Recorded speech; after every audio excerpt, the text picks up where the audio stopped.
Bueno, gracias, comenzamos. Bueno, el tema que nos confiere hoy se denomina el reciclaje cerámica entre los mayas precolombinos. Antes de comenzar con la conferencia, quiero comentarles que este tema comenzó con un proyecto de tesis en 1989, siendo ahora grato para mí poder compartir toda esta experiencia de investigación, aunque la tesis nunca culminó porque realmente hice otro tema de investigación, pero continué con el interés en este tema. La cultura y región que nos ocupa es el área maya, ¿sí? Específicamente lo que se conoce como tierras bajas mayas. Los países que quedan inmersos en esta región cultural son México, Guatemala y Belice, que son los ejemplos que veremos hoy. Las evidencias arqueológicas que aquí se presentan tienen una cronología muy extensa, es decir, van desde el periodo preclásico medio hasta el momento del posclásico y tenemos algunos ejemplos del siglo XVI, específicamente de fragmentos de ollas oliveras. Bueno, en el discurso, antes de dar pie a las evidencias y a toda esta, ¿cómo se llama?, definición, que vamos a jugar un poquito con las definiciones, pero más bien para entender y tener conocimiento de que definir la basura y el reciclaje es algo muy, muy, muy complejo en cualquier disciplina o subdisciplina que se abarque, ¿no? En el discurso de hoy en día, ¿verdad? Vamos a hablar un poquito sobre el reciclaje y sus orígenes. En el discurso de hoy en día existe la impresión de que el reciclaje de materiales es una actividad relativamente reciente, cuando no es así. Incluso algunos especialistas en el tema proponen utilizar el término de reciclaje para referirse solo a partir de ciertas épocas, sobre todo, por ejemplo, en la época industrial. Los humanos siempre han generado desechos y la evidencia mundial ha evidenciado de que el reciclaje comenzó con los primeros homínidos hace 1.300.000 años, ¿verdad? Con el Homo erectus, los neandertales, y hay evidencia de lo que se argumenta, ¿verdad? Cabe señalar que el foro realizado en Israel, ¿verdad?, en el año 2000, se reunieron un grupo de especialistas, sobre todo para tratar orígenes del reciclaje, y estos expertos de varios países, creo que fueron 10 países, observaron y averiguaron lo que el reciclaje significaba para nuestros antepasados. Los investigadores llegaron a un acuerdo de que la temprana aparición del reciclaje debió de ser un estilo de vida basado en una estrategia de supervivencia, es decir, que este se practicaba cuando era solamente necesario. Por ejemplo, en África, en Italia, en España, en Israel, se han encontrado herramientas hechas a partir de otras herramientas en desuso, así como la reutilización de huesos de animales, ¿verdad?, modificados, la reutilización de las pieles, por supuesto, entre otros.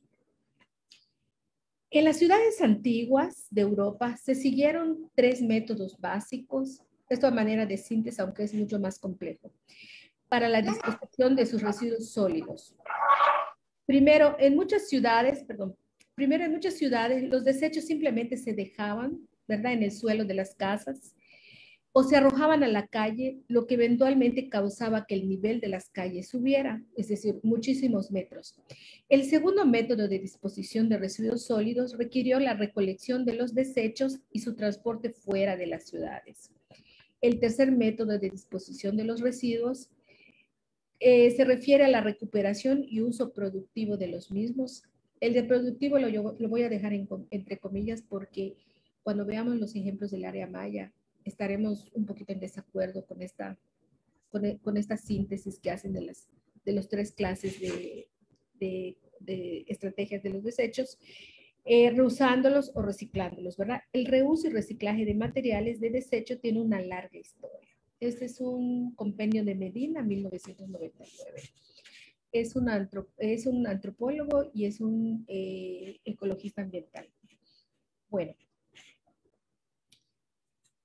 En el viejo continente se sabe que las antiguas ciudades romanas o griegas, por ejemplo en Atenas, ¿no? Donde se dan los primeros vertederos, bueno, al menos en las ciudades, ya ejercían estrategias básicas para recolectar los residuos orgánicos o sólidos. Por ejemplo, arrojaban los desechos en las casas, en los ríos o en las calles, o bien transportaban los desechos fuera de las ciudades en vertederos públicos o rellenos sanitarios. Esto, por ejemplo, en Atenas 5000 antes de Cristo, ¿verdad?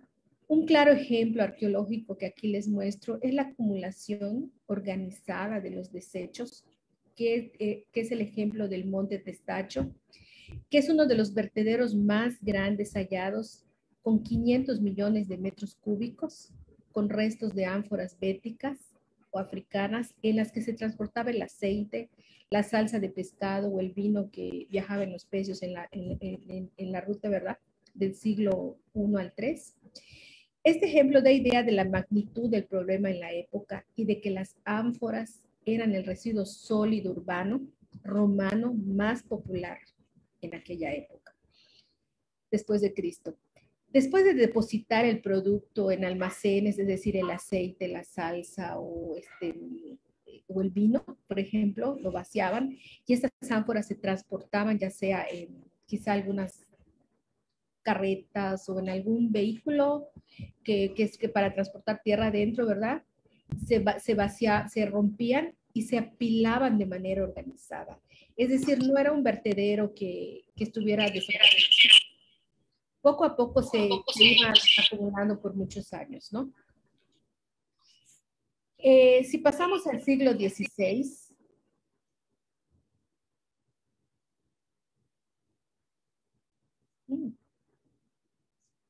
si pasamos al siglo XVI, por ejemplo, ahí podemos ver una imagen, ¿verdad? De un hombre que está indispuesto de Carrillo, que le estudia la basura y la contaminación y el concepto de pureza e impureza en Europa, ¿verdad? Y ahí vemos las primeras imágenes, ¿verdad? De cómo lo que ahora se llaman como recolectores o la gente que recolecta y recicla los materiales desde hace mucho tiempo. Me parece que este es el siglo XIX, si no me equivoco. La Municipalidad de Madrid, por ejemplo, nos dice Carrillo, obligaba a separar los desechos que se categorizaban en 3 grupos. ¿Cuáles eran? Los desperdicios que se pueden evacuar al grito de agua va, es decir, tirar el excremento, las aguas mayores, la orina, por la ventana de las casas, ¿no? Y todos los excrementos gruesos y fluidos. Aquellos que se recomienda sacar por las noches, que era la segunda categoría, en recipientes de metal o de madera o en canastos o en tinajas, ¿verdad? Que como es la tierra, trapos viejos, los retazos, los vidrios, los cascos de cerámica, de ollas que se rompían, ¿verdad? Los retazos de papel, las esteras, etcétera, etcétera, etcétera, ¿no? Y la tercera, lo que no se considera basura. ¿Y qué es lo que no se considera? Lo que no es basura que se pudiera recolectar, por ejemplo, eran cascas de vendimia y algunas por ejemplo, restos de estiércol que no se iban a reutilizar, etcétera, ¿no? Los ejemplos de América, por ejemplo, aquí vemos la evidencia que se tenía prohibido tirar basura en las calles, las cuales se barrían periódicamente, además de que se practicaba el compostaje, es decir, se recogían en canoas el excremento que se utilizaba para abonar las antiguas chinampas en la época azteca, ¿verdad? Y con los restos de residuos orgánicos alimentaban a los perros de engorda. Incluso en la colonia se tenían reglamentos o edictos, ¿verdad? Por ejemplo, el del libre comercio de Indias de 1578, que nos dice que estimulaba a los traperos a practicar el reciclamiento de los trapos de lino o de algodón para utilizar el celuloide y hacer papel, ¿no? Reusar, por ejemplo, y reciclar son actividades muy unidas a la escasez. En el siglo XIX, con la revolución industrial, o en tiempo de guerra, los seres humanos estaban demasiado ocupados reutilizando diferentes materiales, por ejemplo, como prendas de ropa, metales, piedras, etcétera, en lo que los historiadores han llamado la época o la edad de oro del reciclaje. Nada se botaba época en la que se producía una cantidad mínima de la basura. A principios del siglo XX llega el boom consumista de usar y tirar, es decir, se va inventando el plástico, etcétera, con productos y envases de un solo uso, que provocó un problema generalizado que sigue hasta nuestros días de la excesiva acumulación de basura en los vertederos, que no se sabe qué hacer con esto. 1960 es la época de la propuesta ecologista, en la que se hace conciencia sobre la contaminación del planeta bajo el eslogan reducir, reutilizar y reciclar.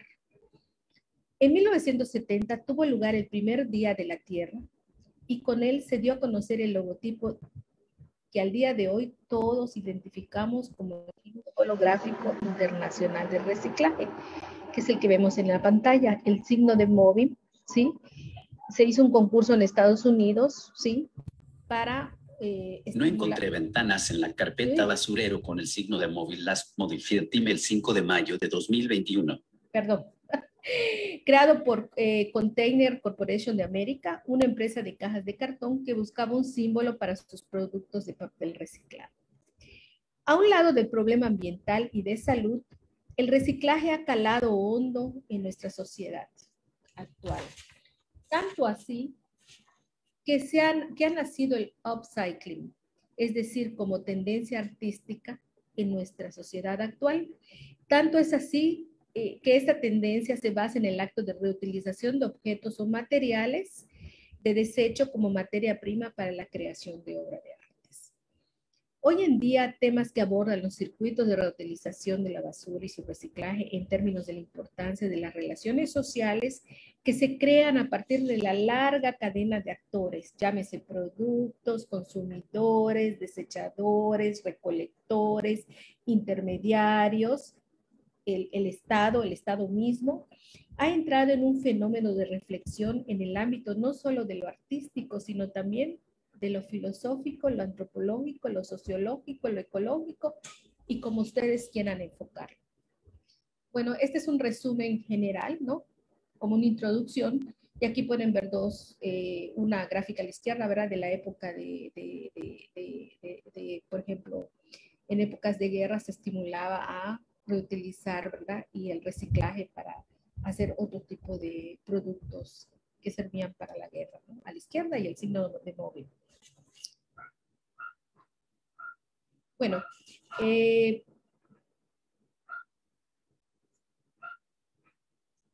introducción al tema. Ya vimos la introducción al tema, ¿verdad? Y vamos a girar esta conferencia en torno a estos puntos. Primero que nada, hacernos la pregunta, ¿qué es el reciclaje y su relación con la basura o los desechos? ¿Y cómo estudian los arqueólogos la basura y el reciclaje? ¿Cuáles son las evidencias de reciclaje cerámico en el área maya? Y por último, reflexionar en conjunto por qué es importante o por qué deberíamos nosotros conocer el reciclaje en relación a la basura en la antigüedad, ¿no? Por ejemplo, ¿qué es el reciclaje? Es un asunto semántico, es una de las primeras preguntas que se hacen los que estudian el tema, o es una práctica social. Son ambas cosas. No se puede entender el reciclaje sin el concepto de basura, sin el concepto de residuos y sin el concepto de descarte.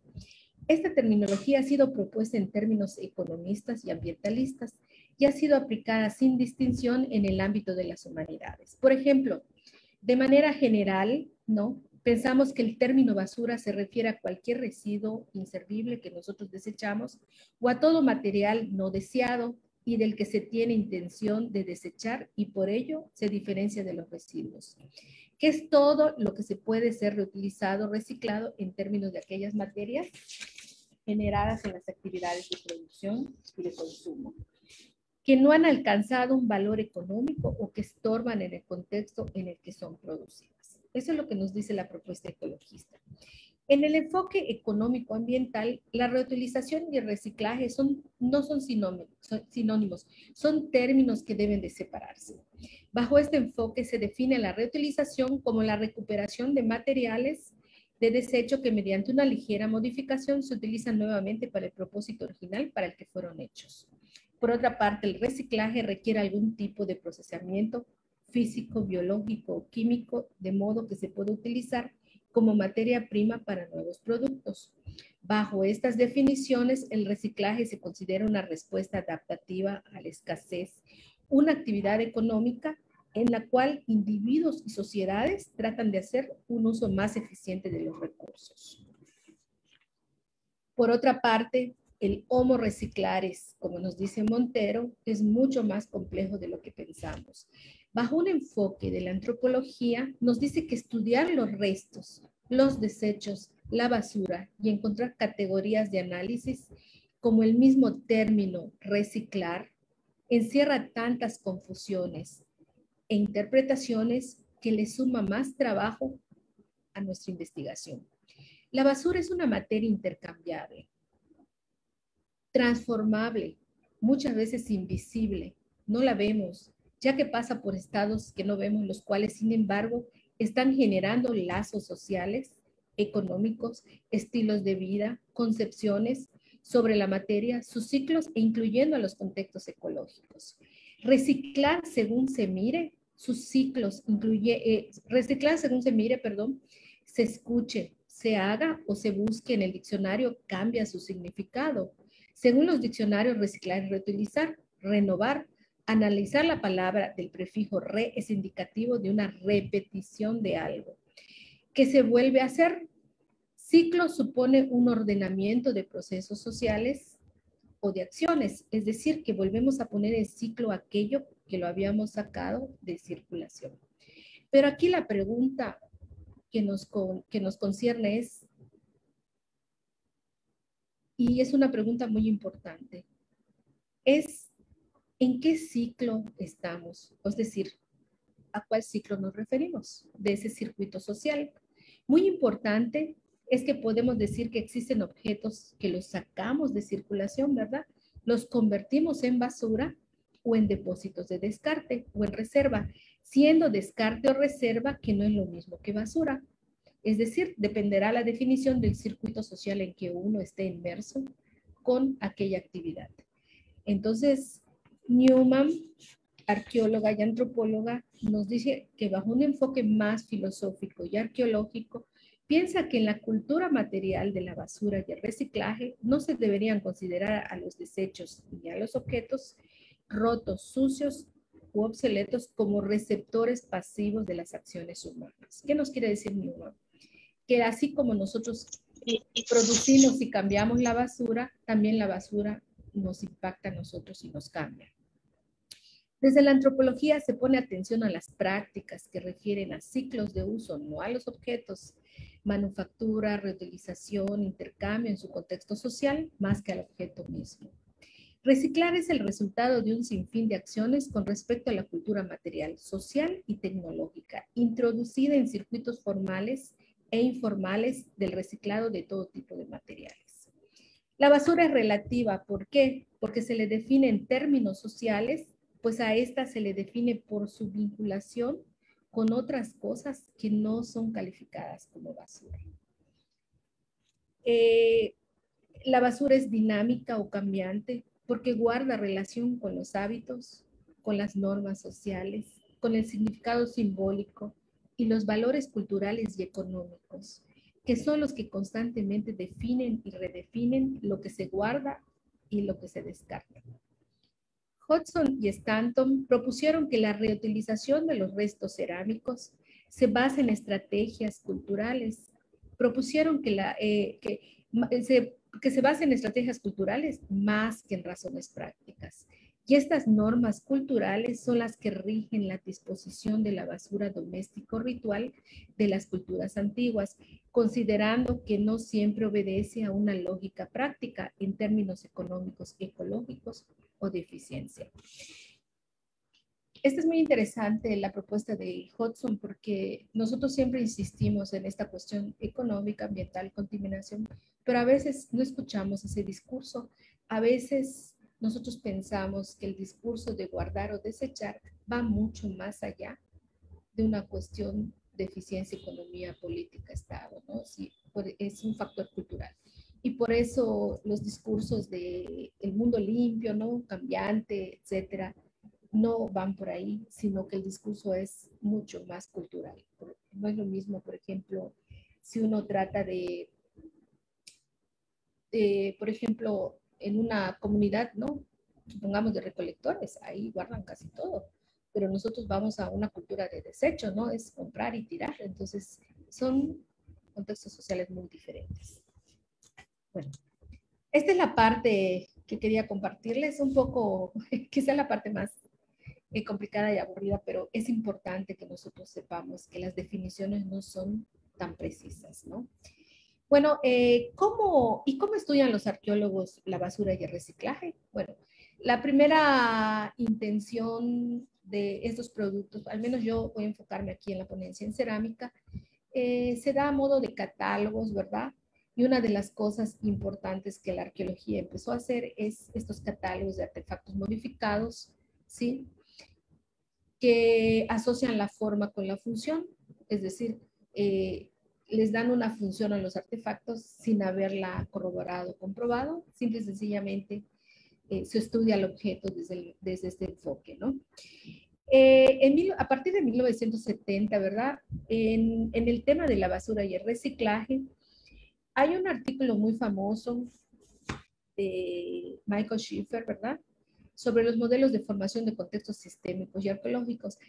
Es un parteaguas para que en la arqueología uno empieza a pensar de que el arqueólogo excava un contexto, pero ese contexto siempre pensamos que, bueno, algunos pensamos que está in situ y pensamos, ahí, aquí está la cocina, aquí está la basura, aquí está la parte del jardín, ¿no? O la parte de cultivos, etcétera.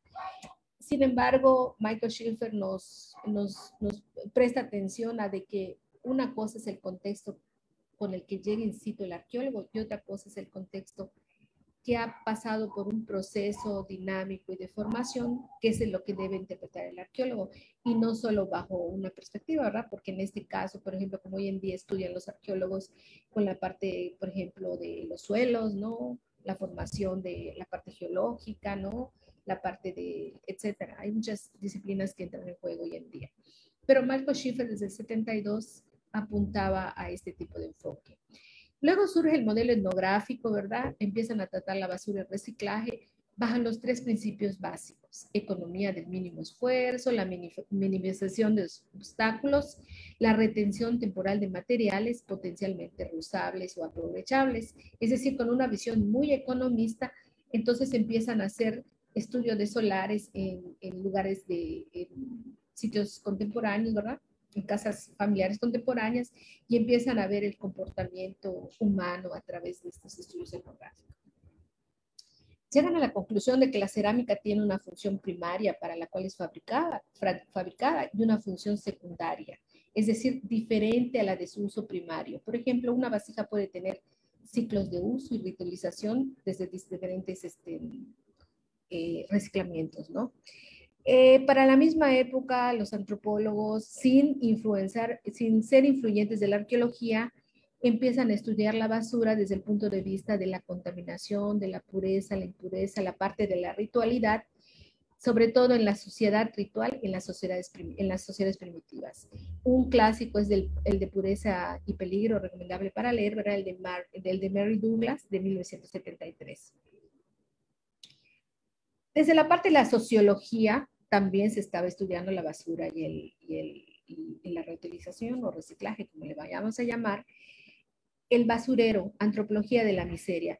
Berti es un sociólogo que estudia las relaciones de interacción entre gente de recolección, que recolecta, que suministra, etcétera. Y unos años posteriores, es decir, ya más para 1990, entra el enfoque etnohistórico, donde se empiezan a estudiar cuestiones de salubridad, acumulación de basura, y no solo en la Ciudad de México, ¿verdad? Sino también por ejemplo, en Latinoamérica, ¿no? Se empieza a estudiar en Argentina, en Perú, hay muchos ejemplos de Colombia, ¿no? Etcétera. Bueno, pero entonces nos tenemos que hacer la pregunta: ¿Cuáles entonces son las evidencias que tienen los arqueólogos de basura o de reciclaje, y específicamente en el área maya, que es la región que investigo, ¿no? Bueno, aquí les muestro unos ejemplos de basureros, ¿verdad? Y aquí es importante que hagamos una reflexión sobre el tema que hay diferentes tipos de basureros, ¿no? Por ejemplo, hay basura, por ejemplo, depósitos que son depósitos bien organizados, ¿no? Donde se pone en apilamiento de la basura mezclada con otros elementos muy simbólicos, por ejemplo, a veces restos de conchas, de ostras, incluso hasta con restos de huesos trabajados, etcétera, ¿no? Se habla mucho sobre los festines rituales que dejan depósitos de basura, ¿no? Este es un ejemplo de Palenque que está estudiando Ciudad Andrés hoy en día y que es algo que está en publicación en prensa junto con Carlos Varela. Y es un depósito bien interesante porque es un depósito que está en una esquina y la basura fue apilada y acomodada de manera muy organizada, ¿no? Es decir, no fue arrojada tal cual, así como...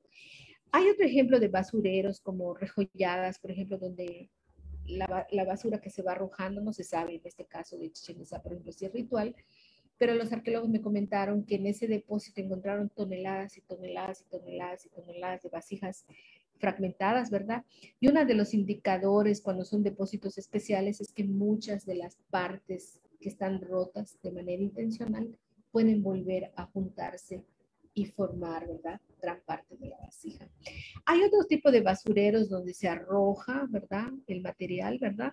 De manera desorganizada y a veces están, y muchos de están mezclados con huesos de animales, por ejemplo, de venado, etcétera, de espinas de pescado, etcétera, ¿no? Uno puede darse cuenta que son basureros domésticos, puede ser de una élite también, ¿no? Pero que es un basurero donde hay una cantidad de materiales, ¿no? Muy, muy diferentes. Otra de las diferencias que hay entre los depósitos rituales estructurados y los basureros domésticos es la delimitación de los espacios. ¿Qué quiere decir esto? Que en un basurero, por ejemplo, general, a veces se desperdicia el material y a veces se acumula aquí, lo van tirando por aquí, y tiene una extensión mayor. Y en el caso de los depósitos rituales son bien delimitados, o sea, hasta el área específica que ocupan. Aquí en la parte de la derecha, ¿verdad? Este es un depósito muy especial, ¿verdad? Cubierto de tiestos con concha de ostiones, ¿verdad? Y abajo un entierro. Estas fotografías estos ejemplos de la investigación de Armijo y Judith Gallegos, ¿verdad? Por ejemplo, en Jonuta, ustedes pueden ver a la parte izquierda, ¿verdad? Un área de actividad consistente en tierra compactada, ¿verdad? Mezclada con fragmentos de caparazones de quelonios, de caracoles de, por ejemplo, pedacería de ladrillos y el cráneo de un tapir, ¿no? La operación se sitúa en la zona conocida como Zapotal, ¿no? Y ese es un claro ejemplo de un depósito especial. En la parte de la derecha, hacia abajo, van a ver una concentración, ¿verdad? Donde se encontraban materiales muy especiales. Este sí parece un depósito ritual, y donde se ven, por ejemplo, restos de tambores fragmentados, tambores de mano. Ahí van a ver la imagen en la pantalla, ¿verdad? Tiestos recortados, vasijas especiales, vasijas de pasta fina, asociado con restos de caracoles y otros moluscos, ¿no? En comentarios de Judith Gallegos, del correo que me envió, me dice que este depósito es muy especial porque también en años anteriores se había encontrado un tablero, ¿no? Un tablero de bajo relieve, y está asociado a una construcción muy, muy, muy importante, ¿no? Y en la parte de medio pueden ver el resto de tapir que encontraron en las excavaciones de Ricardo Armijo, ¿no?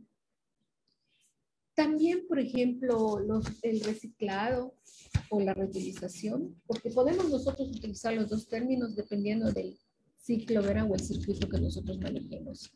Si es un ciclo de uso, si es un ciclo productivo, un ciclo de manufactura, etc. En este caso vemos los famosos pasacordeles o cortineros, que realmente no se le ha prestado mucha atención, han sido reportados por muchos años, por ejemplo, en el norte de la península, tenemos, por ejemplo, en Tikal, ¿no? En Tikal, en Pueblito, Guatemala, sí, como en lugares muy específicos y para una época muy específica, es decir, entre finales de clásico tardío y clásico terminal, ¿no? Son vasijas que se rompen, se empotran a las paredes y se le ha propuesto, ¿no? Algunos han propuesto como que se trata de ¿cómo se llama? De soportes para empotrar ciertas estacas y colgar cortinas o mamparas.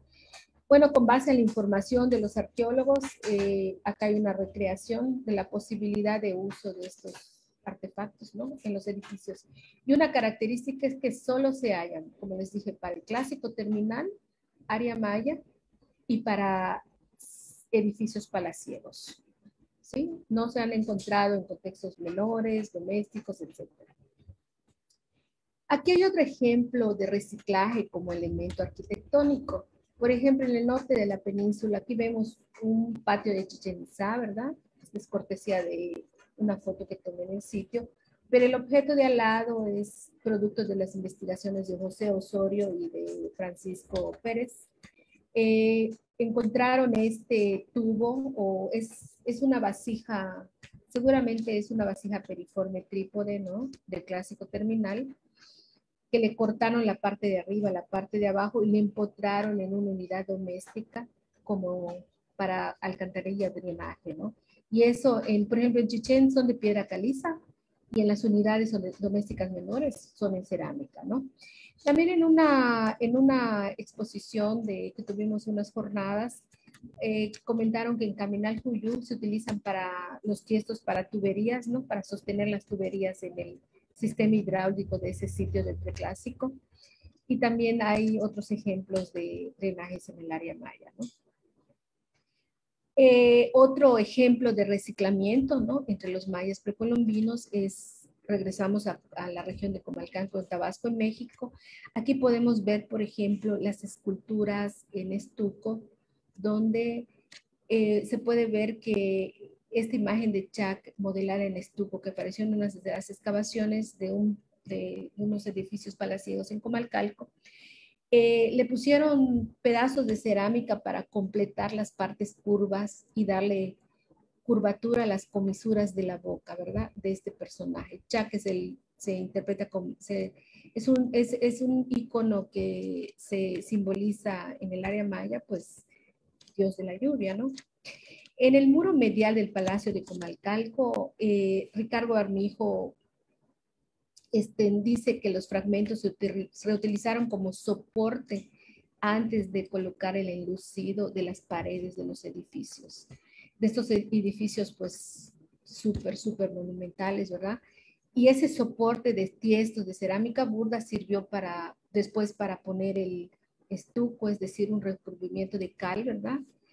Enlucirlo, ¿verdad? Y dejarlo ya con la vista, ¿no? Ahí podemos ver otro ejemplo, ¿no? De cómo los tiestos están en la parte derecha, están unidos a la argamasa de estuco. También Armijo encontró en Comalcalco una escultura de estuco, ¿verdad? Es una escultura que representa un pato. Y el pato es bien interesante porque dentro de los ojos, tiene un fragmento recortado de cerámica de color negro y pues ahí no se sabe si llevaba encima otra pieza o estaba desprovisto el ojo nada más como decoración de este tiesto de color negro, ¿no? Un claro ejemplo, por ejemplo, de reciclaje cerámico también lo podemos ver en Joya del Cerem, que es una comunidad agrícola de clásico tardío, ¿verdad? Esta comunidad fue enterrada por el volcán Yopango, ¿verdad?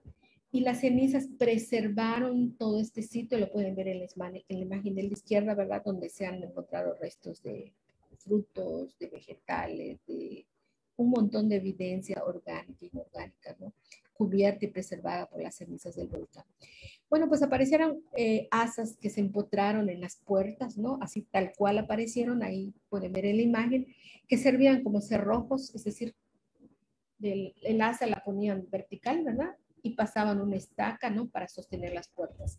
Otros ejemplos que se tuvieron en Joya de Serén es que las asas eran empotradas en los muros de Bajareque, ¿verdad? Con arcilla. Y una vez que se construía la casa, se empotraban las asas y ahí se colgaron. Incluso encontraron un ejemplo con restos de gramíneas colgando, ¿no? Servían como colgadores, con una bolsa con gramíneas. Bueno, estas asas no son de Joya del Serén, pero yo supongo que debieron ser parecidas. Estas son claros ejemplos del área maya, ¿verdad? Es una cortesía de proyecto Secaptum. Y entonces aquí podemos ver el tipo de recorte que se le da. No sabemos por las espigas que las tiene muy cortas, es decir, si sirvieron para empotrar o no, son demasiado cortas como para... No pudimos verlas de Joyas del Serén. Pero aquí tienen huellas de haber sido utilizadas y como de, no sé, tal vez aplanar o pulir o raspar algo, porque el asa sirve para sujetar. Otro claro ejemplo de reciclaje en el área maya, ¿verdad? Es en el clásico tardío, ¿verdad? Del 600 al 900. En la península de Yucatán son típicas las cazuelas hechas de vidrio volcánico que la arcilla contiene vidrio volcánico, ¿verdad? Que fue importada desde algún lugar, desde otro lugar del área maya y son vasijas muy resistentes y difíciles de fragmentarse. Bueno, en la península es algo muy común durante el periodo y aparece en contextos de la élite como contextos domésticos y recortaban el borde y hacían artefactos de forma ergonómica. ¿A qué se refiere ergonómica? Aquí hay una recreación, ¿verdad? Cuando los artefactos son pequeñitos, se toman de la mano y ustedes pueden ver las áreas de desgaste que tienen los artefactos. Nos da una idea de que se usaba la cara frontal, la cara dorsal y el grado de pulimento, ¿no? Incluso en el engobe que se preserva se pueden ver pequeñas estriaciones hasta de la dirección de cómo pudieron haber sido pasados, o sea, utilizados, es decir, huellas dejadas por un proceso como de desbaste para la herramienta. Y ergonómico, ¿por qué? Porque si el artefacto es muy grande, ¿verdad? Ustedes van a ver unas hendiduras, no sé si pueden ver mi cursor, estas hendiduras, ¿sí? Tienen como una rotura. Yo al principio se me fue y las puse como accidentales, pero después de haber analizado más de 200 piezas casi, tienen ese patrón y empezamos a jugar con la pieza y es precisamente donde uno puede colocar uno de los de esos y sujetar la pieza para que no se resbale, ¿no? Es decir, por muy grande que sea la pieza, te permite, eso también te indica de que tiene que tener una acción de pasar y pasar y pasar el instrumento sobre alguna superficie. Un arqueólogo propuso, José Juchín, cuando los vio, que pudieran tratarse de herramientas de albañilería porque estos artefactos aparecen en una zona muy, muy específica cerca de Uxmal, que es una región donde los edificios pues, son monumentales, con mucha estucados, ¿no? Edificios palaciegos. Entonces, en el PUC se está reflejando. Otro autor como Bohor y Arnold, ahí hay un ejemplo de Sascavera. En la parte derecha van a ver una fotografía bastante difusa en blanco, en gris, ¿no? En blanco y negro. También quedan triangulares las partes de las cazuelas y se han encontrado de manera repetida y recurrente en las sascaveras proponiendo a algunos arqueólogos que servían como palas, ¿no? O cucharas para extraer materia prima de las sascaveras son materiales que se pueden utilizar para hacer estucos, materiales calizos, ¿no? Para la construcción de los edificios, etcétera, ¿no? Aquí podemos ver en otras actividades de los mayas precolombinos estos artefactos que fueron modificados, reutilizados, reciclados, ¿no? Este tipo de instrumentos que yo creo que en un inicio fueron discos, que ahorita vamos a ver unos ejemplos, y al romperse estos discos los volvieron a recortar de esta forma, y en Cashop se ha propuesto que estos sirvieron para alisar las paredes de las vasijas, es decir, en las actividades de la alfarería, para pulir como herramientas de pulido, herramientas de raspado, a veces incluso hasta como buriles para hacer ciertas perforaciones en la cerámica, y están distribuidos en todo el área maya, desde el preclásico, es decir, desde antes de Cristo, hasta el clásico terminal, es decir, 900.000 después de Cristo. Aquí les puse un ejemplo etnográfico, ¿verdad? De la izquierda es como los de Cashop, Varela, piensa que se utilizaron estos raspadores de cerámica o pulidores o alisadores, y acá hay ejemplos que se encontraron etnográficamente en el Soconusco, ¿verdad? En la parte de Guatemala, ¿no? Con Linda Pfeiffer, ¿no? Que trabajaba en las comunidades contemporáneas. Otra manera también de reciclar la cerámica, de reincorporarla a la arcilla, es lo que se conoce como grog. El grog es el triturado de cerámica. La cerámica se tritura y se incorpora para hacer nueva cerámica durante la época precolombina prehispánica, ¿no?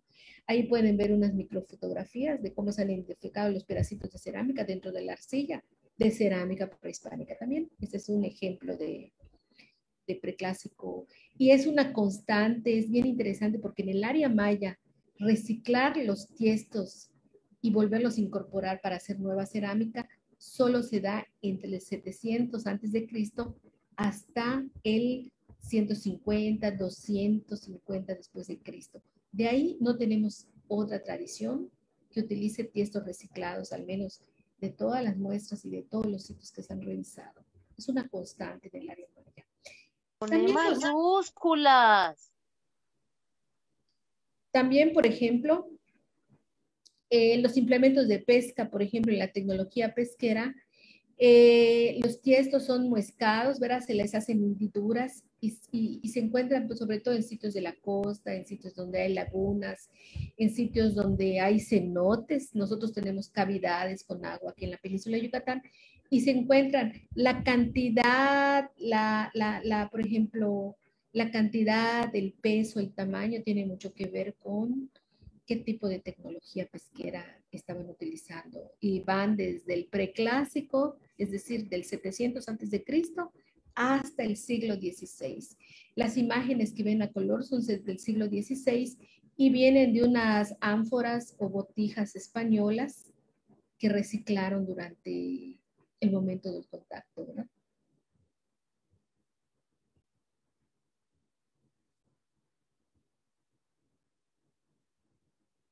Bueno, también los tiestos se pueden reutilizar y reciclar, es decir, lo que se descarta, lo que se desecha, ¿no? Ya no podemos llamar basura porque ya ha sido reutilizado. Como colgantes, como cuentas, algunos piensan que incluso hasta como amuletos, como pueden ver las barras de abajo, ¿verdad? O como los que se encontraron en Tikal, ahí con Moholy Nagy, ¿verdad? En el 2003, ¿verdad? Tikal tiene muchas barritas de cerámica pulidas y se les hace graffiti, incluso se piensa que hasta como sellos, ¿no? Aquí vamos a ver los discos que son los más hallados en el área maya y en muchas regiones, ¿no? De Centroamérica también, de Sudamérica. Es algo muy universal. Incluso hay ejemplos en Atenas, en Egipto, en Roma, ¿no? De este tipo de artefactos, obviamente con diferente significado, yo creo, cultural. Pero en términos generales, en el área maya, pueden ser perforados, pulidos, ¿no? Se le ha dado una función, yo digo entre comillas, porque todavía no estamos en la etapa de darles una función, porque no sabemos ni de dónde vienen, ni por qué se hicieron. Pero bueno, en términos de catalogación, se ha propuesto que son volantes o malacates para hilados, están perforados, como el policromado, ¿no? En joyería, es decir, ensartar como tejuelas, ¿verdad? Como sartelas, ¿no? Y ponérselas como collares, botones como la huella que vemos ahí de alguna cuerda que pasó. tapas, bases de espejos, de pirita, ¿no? Se cree que se encontraban los espejos de pirita en las bases de cerámica, dependiendo del tamaño y el espesor, y como amuletos. Por ejemplo, en ya Soco, pasado, ¿sí? perdón, 6 minutos. Perfecto. Ya pasando en la parte de ritual, aquí podemos ver algunos ejemplos de piezas recortadas del preclásico, ¿verdad? En una unidad doméstica. Aquí vemos otro ejemplo, ¿verdad? En el norte de la península de Yucatán, con sus tapas, ¿verdad? Totalmente recortada la pieza, definitivamente en un contexto de caché, ofrenda, ritual, ¿no? Aquí vemos el famoso ejemplo de la tumba de Chactoc y Chac, gobernante de Tikal, ¿verdad? Donde de todo esas ofrendas preciosas que se le pusieron, aparece una o dos tapas, porque la otra no la fotografié, pero aparece una tapa de un tiesto recortado, quizá tapando algún alimento especial o una sustancia. Ejemplos de colmenas, es decir, donde se recolecta la miel, una colmena hecha de barro, ¿verdad? Enterrada no sé cuántos metros en Nacún, ¿verdad?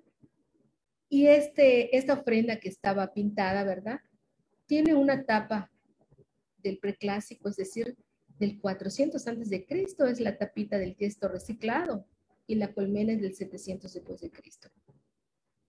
Aquí, por ejemplo, en Parche se habla de reparación de vasijas, o es un parchado ritual, entonces sabe. Las vasijas matadas, aquí podemos ver las ofrendas dedicatorias, las ofrendas a la fertilidad, ¿verdad? Se cree que son unidas al personaje, ¿no? O sea, tú matas una vasija para romper ese vínculo, ¿no? Que hay de existencia terrenal también, ¿no?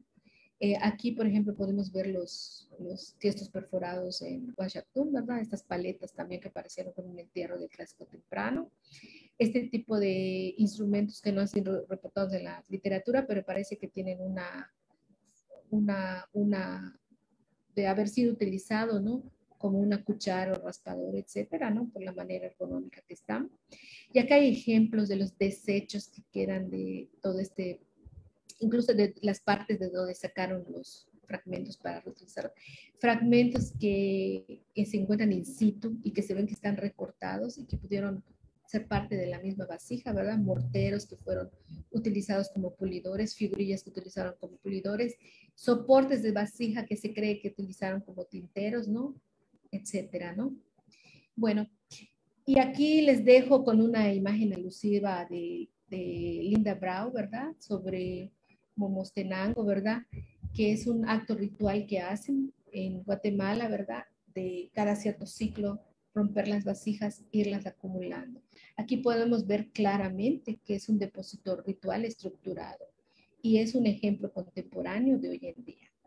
Pues no me resta nada más que finalizar de hacernos una pregunta, ¿por qué es importante estudiar el reciclaje? Y ya para finalizar, en las sociedades precolombinas del área maya, la práctica cultural de reciclaje de desechos, incluyendo las vasijas rotas, fue habitual tal como se señala la evidencia arqueológica en diferentes épocas, ¿verdad?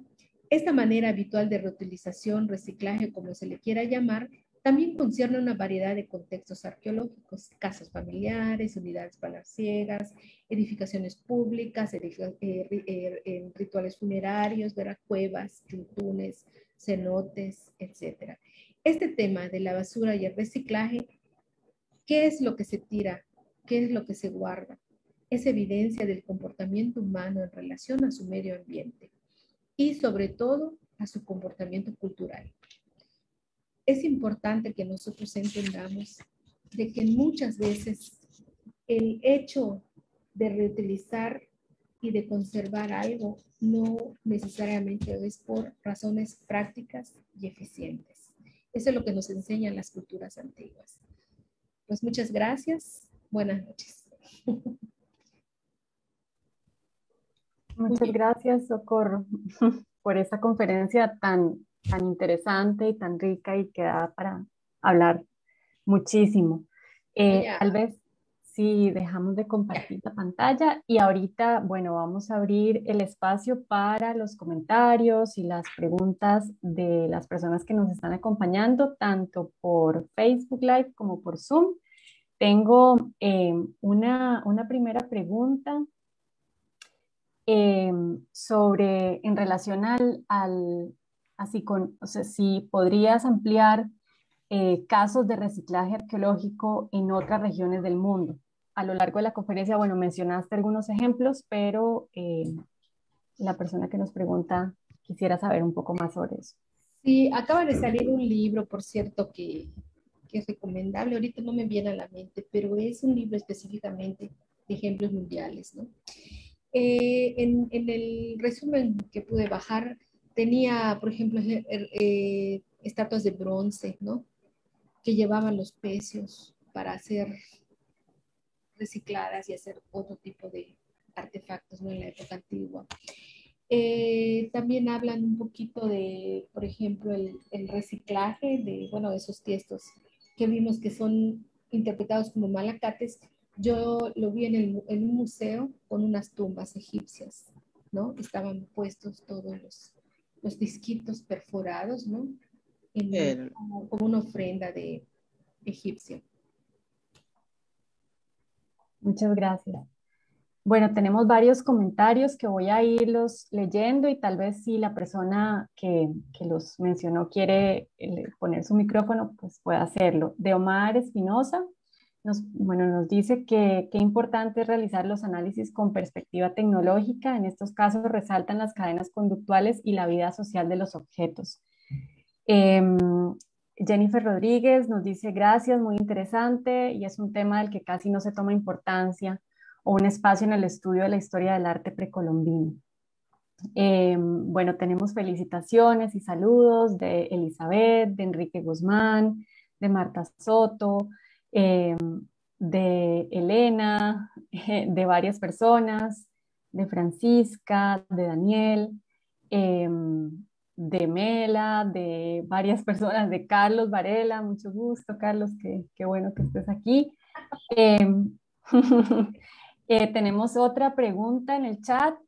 Voy a leer los comentarios que me faltan del chat y después le doy la palabra a las personas que tienen la mano levantada. Ivonne dice, ¿en orfebrería maya prehispánica hubo reciclaje o reutilización? Uy, qué difícil. Era un aspecto que estaba platicando con Priscila precisamente sobre piezas de una exposición de Colombia, ¿no? Hicieron una exposición específicamente sobre reparación de las filigranas, ¿no? Entonces le comenté a Pris y me dijo, bueno, Sopo, es que dijo algo bien interesante y que me hizo también reflexionar porque no es lo mismo reciclar cerámica que reciclar un metal preciado, ¿no? Entonces, ¿cuáles son las razones? Pues imaginemos, bueno, hay una razón que hay escasez, obvio, ¿no? Pero pueden haber otros factores que sean más inmersos a una cuestión más simbólica, ¿no? Entonces es muy difícil de contestar, sobre todo si yo en mi particular no tengo experiencia con el material. Pero yo pienso que debe ser muy interesante el área de los metales, porque sí hay ejemplos mundiales de los metales. Incluso en la época prehispánica se reciclaban los cascabeles de cobre para hacer otro tipo de cascabeles, ¿no? Entonces sí. Okay. Un tema por explorar. Ok, bueno, voy a continuar con los comentarios del chat y ya les doy la palabra. Judith Gallegos también le envía muchos saludos. Doctora Socorro, felicitaciones. Tomás Pérez, Erika Carrillo, qué buena presentación. Felicidades. ¿A cualquier artefacto se le reutiliza o solo a aquellos objetos que durante su vida útil fueran importantes? Es una pregunta. ¿Cualquier artefacto se reutiliza o solo aquellos objetos que durante su vida útil fueron importantes? La respuesta es una decisión cultural. O sea, es una decisión cultural. Lo que para mí podría ser potencial de reciclaje, quizá para otra persona, ¿no? Dependiendo del contexto y de la época, ¿no? También. O O sea, es algo, ¿no? Hoy en día, ¿qué sería? Algo más así como la conciencia de cuidar al planeta, de el mínima contaminación. Estamos con este rollo, ¿no? ¿No? Y quizá para un artista sea otra la versión de por qué tendría las razones de reciclar y qué podría reciclar. Es muy difícil de contestar. Sí. Gracias. Daniela Meneses también dice muchos saludos y que maravillosa Soco. Omar Espinosa comparte otro libro con ejemplos de reciclaje mundial en el chat. Ahí viene la referencia del 2001. Nelly y Marta envían saludos desde Argentina. Iván Miranda también muchas felicidades, gracias y saludos desde Perú. Y bueno, ahora sí entonces abramos el espacio. Tal vez Fátima, que tiene la mano levantada, puede eh, activar su micrófono. Fátima. Hola Soco, felicidades, estuvo extraordinaria la conferencia desde el inicio hasta el fin. Me quedé picada y también con muchas dudas. Fíjate que recordaba, no sé si aplique el contexto de Ushul, de los reservorios. No sé si tienes ese dato, que ellos tienen reservorios artificiales y la base del reservorio son fragmentos de cerámica para evitar que se filtre el agua. Ponían camas de cerámica con estuco para sus reservorios. Y también me recordaba un poquito cuando hablabas de las temporadas y temporalidades y el reciclaje. Digo, estos son reflexiones que luego ya están todas confusas ahorita en mi pensamiento, pero me preguntaba acerca de los depósitos que hay, que no sabemos si son ofrendas o no, porque siempre tú dices que no hay que ponerle función a las cosas, pero hay piezas de cerámica intencionalmente recortadas, ¿no? O sea, con piezas faltantes, ¿no? Entonces, me pregunto si esas piezas faltantes luego se vuelven artefactos, ¿no? Como bueno, en el contexto de cavernas, específicamente en Uashaktun, tuve la oportunidad de recolectar piezas como las que describes, pero para el preclásico tardío.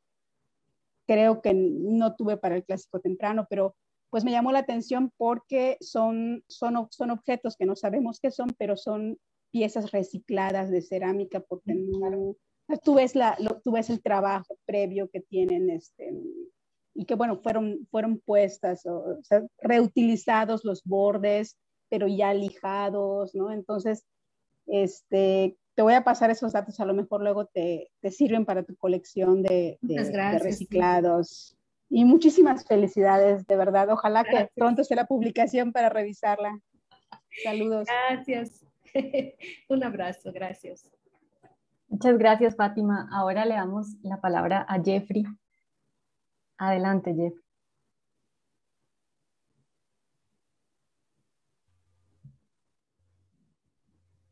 Hola, muy buenas noches. Un saludo a todos los presentes y agradecerle a Socorro la excelente presentación.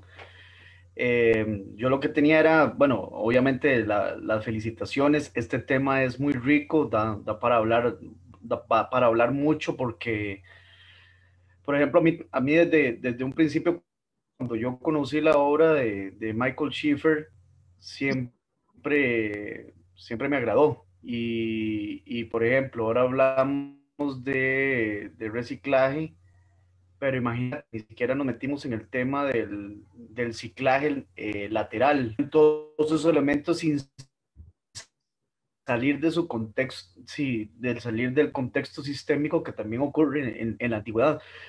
Para no hacer esto muy complejo, lo que quería llamar la atención es que una parte importante del tema, de la generalidad del tema que está tratando Socorro aquí, es que permite hacer muchos puentes de la arqueología con la cotidianidad y con los tiempos actuales, que toman en cuenta estos usos sociales del genérico basura o de los desechos, que nos permite también tener una reflexión actual sobre cómo nos relacionamos con el ambiente. Entonces, por ejemplo, los trabajos de William Radje con el proyecto de basura de Tucson, y aliado con municipalidades para ver cómo se manejan las basuras, trajo pues resultados muy interesantes bajo una lógica básica de la antropología aplicada desde una técnica arqueológica, pero para el estudio de la sociedad contemporánea, que era realmente lo que dice la gente que dice es lo que termina siendo. Bueno, y ese parámetro de arranque que tiene la antropología social también puede ser estudiable a través de la arqueología. Y rápidamente, para no acaparar el tiempo, algo muy interesante, por ejemplo, en Tucson, ¿qué pasó? Es que en los barrios de clase alta, que la gente decía que consumía muy poco licor, resultó a través de su reflejo en la cultura material y en la basura, que era totalmente lo contrario. Eran las personas que más licor consumían porque en sus basuras venía la mayor cantidad de botellas de licor y la mayor cantidad de latas de cerveza. Entonces es interesante cómo poder antropológico y arqueológico el tema de la basura es socorro algunos parangones aquí para los contextos arqueológicos locales, ¿verdad? Costarricenses. Digamos, por ejemplo, estas vasijas que son, por así decirlo, restauradas, que se les hacen hueco para pasarles cordeles y que todavía sean no tanto funcionales, sino posiblemente porque había ahí un apego afectivo o emotivo con ese enser cerámico en particular. Y hay otros ejemplos, digamos, de artefactos que uno encuentra en un mismo cementerio, pero encuentra en diferentes tumbas y que fueron evidentemente rotos adrede, pero para que terminaran formando parte de la morada de personas distintas. Y en relación a algunos, varios de los ejemplos que nos presentamos hoy, por ejemplo, yo les propuse con Fernando Camacho que varios de estos tiestos de cierta morfología redondeada y con una dimensión pequeña no necesariamente funcionaron como lo que de forma tradicional aquí se ha sugerido de una manera repetitiva y reflexiva, que simplemente eran tapas de botellas, que eran tapas para botellas, cuando es en los contextos arqueológicos, principalmente el noroeste de Costa Rica, realmente se recuperan muy pocas botellas, empezando por ahí, y además los cuellos de las botellas son mucho más amplios que los fragmentos cerámicos que estamos encontrando, que son como de este tamaño. Entonces, este colega y yo también hicimos un poco de arqueología experimental porque a él le interesa hacer el estudio del proceso productivo cerámico y los cambios en el mismo. Y lo que sugerimos es que este tipo de artefactos posiblemente lo que funcionó fueron como alisadores de las paredes en los procesos productivos de la cerámica, porque al utilizarlos da un acabado muy fino y esto logramos llegar a esa conclusión precisamente hablando con ceramistas, que ellos nos dijeron, vean, esto está teniendo el mismo resultado que lo que nosotros llamamos galletas, dicen los ceramistas, o al menos los ceramistas de algunos países de Latinoamérica. Esto es una galleta.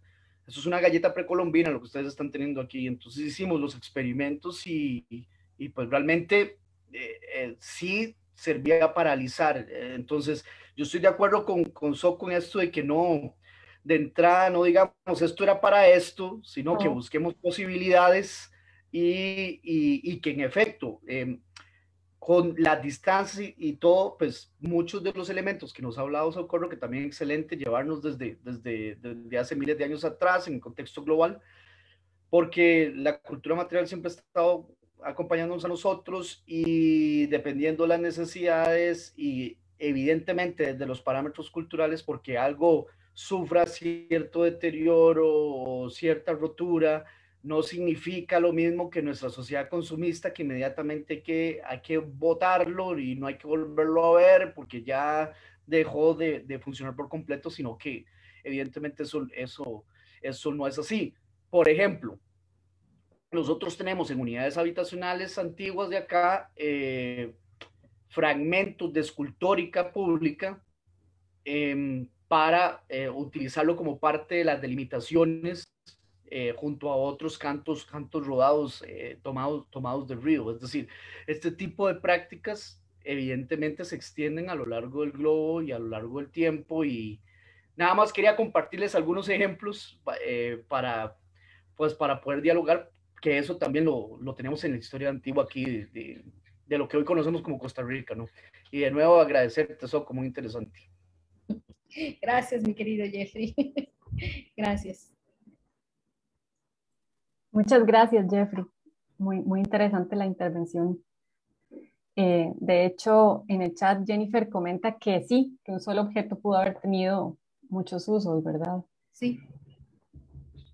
Tenemos un comentario de Facebook de Rubén Vargas que dice que lo triste es que se dice que se reutilizaron muchas construcciones y objetos que fueron destruidos para hacer otras cosas. Y bueno, tenemos otra pregunta, otra intervención. Bueno, Fátima creo que dejó la mano levantada y le damos la palabra a Ixmucane. Gracias. Bienvenida.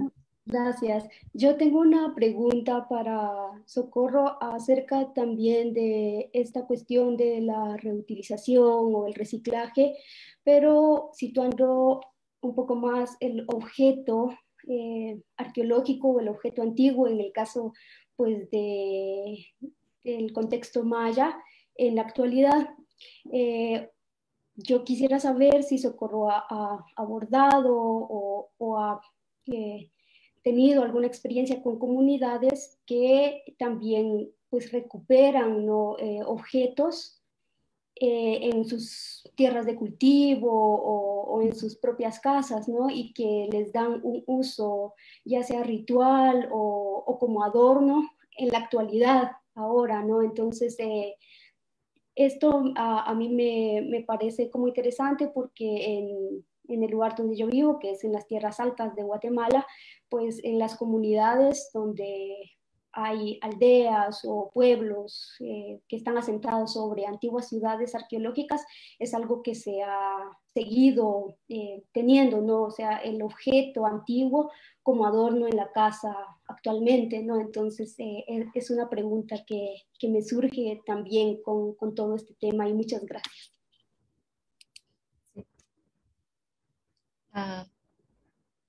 Sí, bueno, ejemplos etnográficos del reciclaje y basura. Están los libros de Till, de Arnold, de las tierras altas, ¿no? Ahí pegado en Guatemala también. Y da ejemplos muy claros, ¿no? Por ejemplo, en jardinería, en los chiqueros, cómo se reutilizan las ollas, ¿no? Que se rompen y se sirven para ceniza, para alfarería. Yo en lo personal no he llegado al plano etnográfico porque la primera cosa que me gustaría terminar por ahora sería, estoy trabajando con la catalogación de los artefactos arqueológicos, es decir, yo siento que todavía estoy en pañales porque las propuestas como son funcionales, pesa de pesca, volante para hilar, etcétera, ¿no? Se carecen de contextos. Entonces, la primera cosa que debemos hacer es plantear una clasificación de todo este universo enorme de artefactos, ¿no? Y darles etiquetas clasificatorias descriptivas y no funcionales, para que los arqueólogos puedan, y primero que nada, que los arqueólogos comiencen a identificar entre todo ese montón y bagaje de materiales, no solo en colecciones, sino también in situ durante las excavaciones, recuperar los contextos de los artefactos. O sea, estamos comenzando todavía porque eso se hizo desde 1939 y se quedó la idea de que todas las etiquetas son funcionales. Y eso a mí me hace mucho ruido, ¿no? Muchas gracias. Perdón, le damos la palabra a Tomás. Hola, buenas tardes. Muchas felicidades, Socorro. Interesantísimo tu trabajo, como siempre. Hola, Tomás, hasta que te veo. Oye, pero quisiera comentarte que en Cojulich También Adriana encontró en las puertas el uso de los cuellos de Me muero, Tomás. vasijas también, como pasacordeles. Parece que es muy esa región del río Bec, está bastante frecuente, y al sur de Quintana Roo. ¿Clásico terminal? Clásico terminal. Y también, pues, lo que comentaba Jeffrey, ¿no? De estas vasijas surcidas que se quebraron y tienen agujeros para ser cocidas, o sea, y eso se sigue haciendo en la actualidad. Y no solo con las vasijas de cerámica, sino las vasijas de calabaza, con las legendarias de lec, o bules, o toles. La gente las sigue reutilizando, cosiéndolas. Pero me acordé ahora de que, no sé si has tenido la oportunidad de estar en Lambitieco, no, donde se usaron miles de tepalcates, pero no recuerdo si eso fue algo que usaron los arqueólogos para rejonear, para marcar reconstrucciones, o si realmente son prehispánicos estos miles de tepalcates que están insertados en los edificios arquitectónicos de Lambitieco. Por ahí te sugiero que veas esa. Sí, voy a revisar. Qué buen dato. Todos los datos. ¿Sabes qué? Los lugares donde se hierve el agua para producir sal, que se desecharon cientos de vasijas. Por ejemplo, el maestro Navarrete ha reportado algo en Santiago, ahí en los Altos Cuchumatanes, donde se hierve el agua para obtener la sal, y se quiebran esos tepalcates. Se han quedado tiraderos de miles de tepalcates. Ahí cerca de Salinas de los Nueve Cerros. Sí, okay. Sí, pero también en San Mateo Ixtatán. Ah, ok, mira qué interesante. El maestro Navarrete ha trabajado algo de esto. Pero sobre todo, qué gusto saludarte. Tenía años que no te veía también. Sí, yo creo que, no sé, ya no me acuerdo. Creo que fue 2015. Pero qué gusto y felicidades, y muchas gracias por invitarnos a la conferencia. Un abrazo, gracias. Muchas gracias, Tomás. Tenemos una pregunta y un par de comentarios más antes de cerrar la conferencia. La pregunta es de Mela Vario, que dice si es posible que los mayas también reciclaran objetos de otras culturas mesoamericanas, por ejemplo, de los olmecas. Uy, yo no tengo dato de esto, pero pudiera ser posible, claro, porque si están en el preclásico reciclando, yo creo, por ejemplo, jade, ¿no? El jade se pudiera, no sé, no, yo no tengo claros ejemplos, pero sí es posible. Pero yo no tengo ejemplos. Sí. Okay. Voy a leer los últimos comentarios de Marco Arce. Muchas gracias por la presentación, muy interesante y nos permite reflexionar sobre los trabajos que se están realizando en Costa Rica.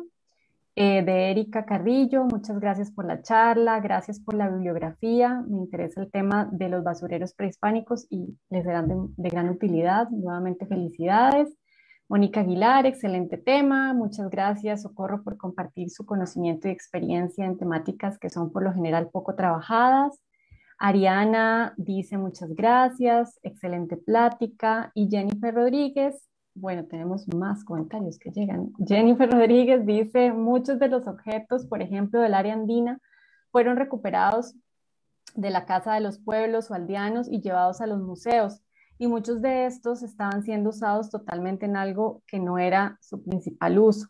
Esto es leído del libro de Alcina Frank, de las culturas precolombinas de América. Uy, qué buen dato.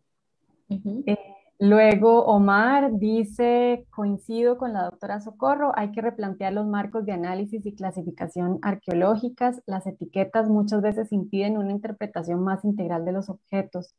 En ese sentido, el trabajo de Michael Schiffer y su teorización conjunta con Andrea Miller y James Skibo ofrecen un marco más amplio.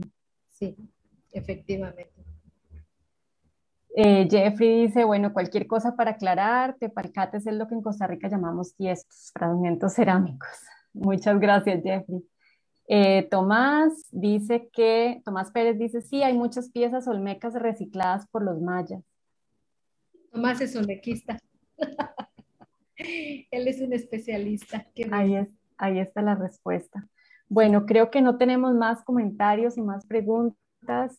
Socorro, agradecerte por el espacio, por el tiempo, por compartirnos sobre todo los resultados tan interesantes de tus investigaciones, que en realidad son bastante novedosas y sí, yo me sumo a lo que mencionó Jeffrey y lo que han mencionado varios, es de cómo este tema nos interpela sobre la relación que tenemos en la actualidad con la cultura material, ¿verdad? Más allá de lo ecológico, sino también pensar en lo simbólico, en el lugar que ocupan estos objetos y la reutilización que muchas veces hacemos o que no hacemos. Entonces, sí, muchísimas gracias y agradecerles también a las personas que nos acompañaron en Zoom, en Facebook Live, invitarlos a que se unan a nuestras redes, que se suscriban a nuestro canal de YouTube y decirles que seguimos con actividades el próximo mes. Retomamos actividades de Emisarios de la Lluvia, entonces para que no se pierdan los anuncios en las redes sociales. Muy bien. Soco, no sé si quieres decir algo para cerrar. Para finalizar, pues un agradecimiento a ti, Claudia, a tu equipo, al público en general, que la verdad esta plática me ha servido muchísimo de retroalimentación, sobre todo los comentarios de Tomás, de Jeffrey, de las personas que participaron, y agradecer extensamente a mis colegas, Ricardo Armijo, Andrés Ciudad Ruiz, Judith Gallegos, que muy emocionados también compartieron muchas de sus investigaciones inéditas, con fotos que no han sido publicadas y que pues compartí con ustedes y pues me siento muy agradecida, de verdad. Y con muchos colegas que también del proyecto Chichén Itzá, y sería infinito. Pero la verdad, muchas gracias, de verdad. Muchas gracias. Estoy muy agradecida. Muchas gracias a todas y a todos.